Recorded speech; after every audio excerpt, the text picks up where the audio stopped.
Grijani ko'p vaqt davolamaganida bu bemorimiz oyog'ida osilib qolish hamda uni sezgisi pasayishi bilan bizga shikoyat qilib keluvdilar. Shahriyor aka, bu patsiyentda muammo nimada edi va uni yechish uchun mana juda ham chiroyli natija bo'libdi. Nimalar qildik? Birinchi o'rinda o'sha ya'ni tibialis deyiladi, kichik boldir nervini shikastlanishi kuzatilgan bo'ladi. Bularga faqatgina biza yordam berdik fiziolecheniyalar hamda igloterapiyalar bilan.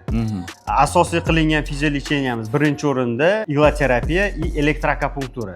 Maqsad nervlarni tiklash va uni chuqurroq kirib o'tkazuvchanlikni yaxshilash. Undan keyin lazer terapiya hamda magnit terapiya.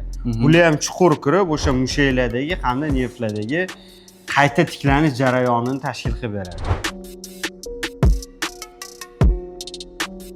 Agar sizda ham operatsiyadan keyin yoki grijani ko'p vaqt davolamagandan keyin oyog'ingizda osilib qolish yoki harakat cheklanishi bo'lsa, Esperto Med klinikasiga murojaat qiling. Bizni shifokorlarimiz xudo xohlasa sizlarga yordam beradi. Baholasa.